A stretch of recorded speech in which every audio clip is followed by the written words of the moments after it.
Halo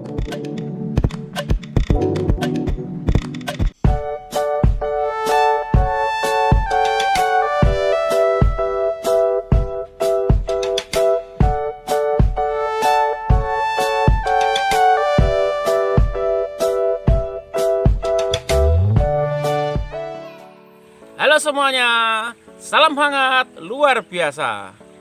Bersama saya Bapak Toto Priyono di channel edukasi pembelajaran online.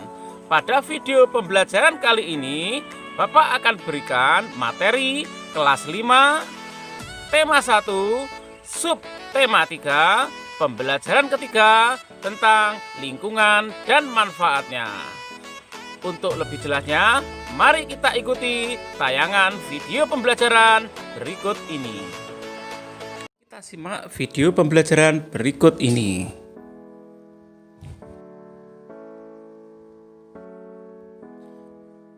Pada pembelajaran kita kali ini, pemuatan PS, muatan bahasa Indonesia, dan PPKN. Kita simak pembelajaran ya.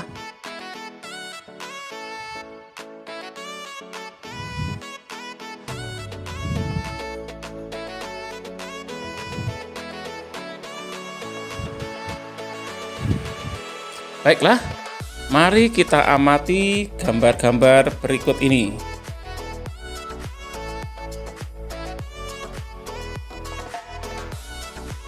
Ini adalah peta-peta di Indonesia, Pulau Raja Ampat, Pulau Bali, dan Pulau Nusa Kambangan. Dari keempat gambar tersebut, informasi apa saja yang dapat kalian peroleh?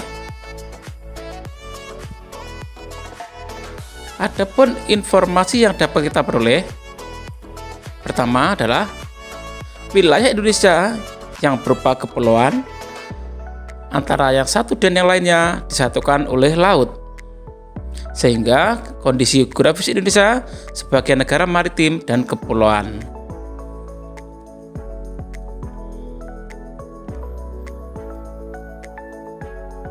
Berdasar kondisi geografis, potensi yang dimiliki oleh bahasa Indonesia menjadi bervariasi. Misalnya, bidang ekonomi, sosial, budaya, dan transportasi. Adapun pembelajaran hari ini yang akan kita bahas pengaruh kondisi geografis sebagai negara maritim dalam bidang ekonomi dan sosial. Yang pertama, bidang ekonomi. Seperti ketahui, Indonesia kaya akan sekali dengan sumber daya laut karena sebagian besar wilayah Indonesia berupa lautan dan kepulauan, sehingga bangsa Indonesia sumber daya lautnya sangat melimpah. Ada sumber daya laut hayati dan non hayati. Sumber daya yang berasal dari makhluk hidup, sumber daya non hayati, sumber daya yang berasal dari bukan makhluk hidup.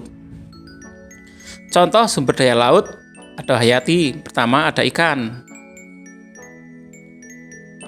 terus ada rumput laut dan terumbu karang, dan masih banyak lagi ya contoh sumber daya alam hayati.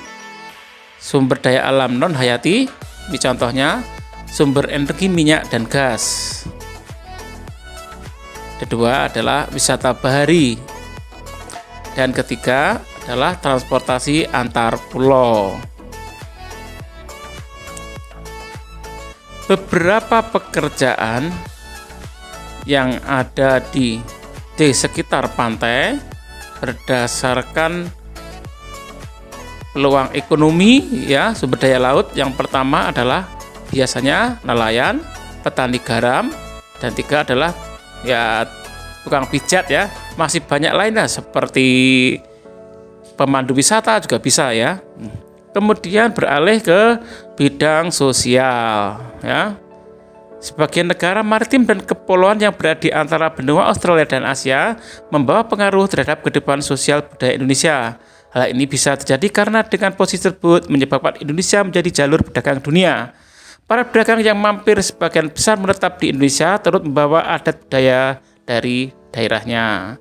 Dampak sosial karena kondisi geografis Indonesia ya, seperti yang ada pada tulisan ini, Nah, kemudian ayo membaca. Sekarang kita coba kalian baca bacaan tentang kejayaan Bahari masa lalu. Ya. Kalian baca baik-baik ya.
Setelah kalian membaca tadi, yang perlu kalian ketahui pada bacaan tersebut ada 9 paragraf.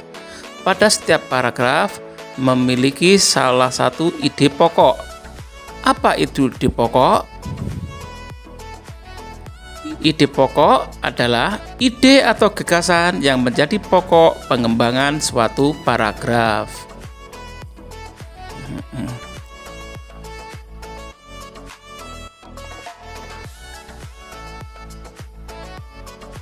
Biasanya ide pokok dinyatakan secara eksplisit dalam kalimat utama.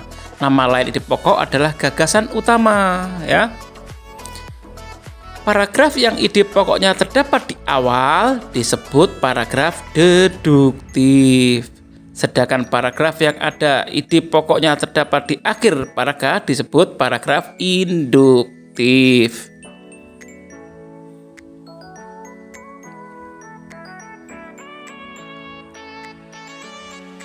Cara menentukan ide pokok ya bisa kalian lihat sebagai berikut ya. Yang pertama, membaca dari seluruh teks bacaan, memahami isi bacaan teks bacaan tersebut. Dan yang ketiga, menemukan ide pokok bacaan. Contoh pada paragraf bacaan 1, kejayaan Bahari masa lalu ya, terdapat pada awal paragraf atau pada kalimat yang pertama. Sejarah telah mencatat bahwa kejayaan Bahari bangsa Indonesia sudah lahir sebelum kemerdekaan. Hal ini dibuktikan dengan adanya temuan-temuan prasejarah maupun sejarah. Jadi paragraf pertama kalian baca secara keseluruhan, kamu cari tahu kalimat utama. Kalimat utama yang terdapat pada awal kalimat atau kalimat utama ya. Jadi dapat disimpulkan ide pokok paragraf tersebut adalah kejayaan Bahari Indonesia telah ada sebelum kemerdekaan.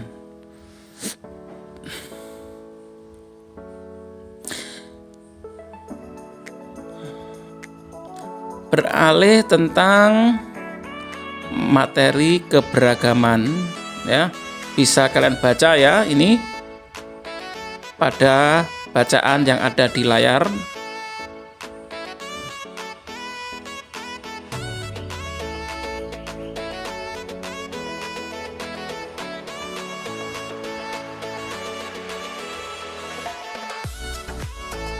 Tahukah kamu meskipun terdiri atas 5 sila, namun Pancasila sila itu merupakan satu kesatuan utuh. Sila pertama menjiwai sila kedua, ketiga, keempat, dan kelima, dan demikian seterusnya. Setiap sila yang memiliki terbentuk Pancasila sebagai satu kesatuan yang mutlak tidak dapat ditambah dikurangi. Oleh karena itu, Pancasila tidak dapat diubah menjadi Trisila ataupun Eka Sila. Adapun penerapan sila-silanya dapat dilihat pada gambar-gambar tersebut ya, seperti pemilihan ketua kelas, perayaan hari besar agama, gotong royong, musyawarah mufakat, kemudian menjenguk orang tua yang sakit atau teman yang sakit. Dari penerapan sila-sila ini, ternyata dalam suatu perilaku bisa terdapat lebih dari satu sila. Contohnya, pada pemilihan ketua kelas terdapat sila yang sudah kita terapkan ya. Perilaku tersebut misalnya sila kedua, sila ketiga, keempat, dan kelima ya. Sekarang setelah kalian menyimak materi pembelajaran tadi, saatnya kalian bekerjakan soal-soal atau tugas yang Bapak berikan. Ya, kalian catat ya.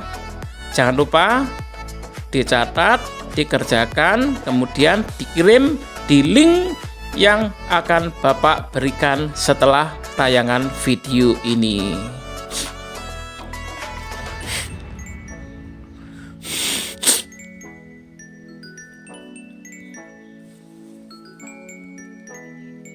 Demikian video pembelajaran kali ini. Tetap asik belajar dari rumah. Jangan lupa jaga kesehatan dan tetap semangat.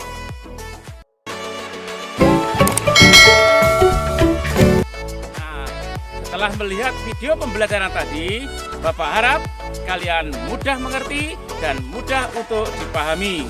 Sampai bertemu kembali dalam video pembelajaran berikutnya.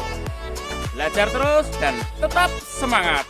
Wassalamualaikum warahmatullahi wabarakatuh.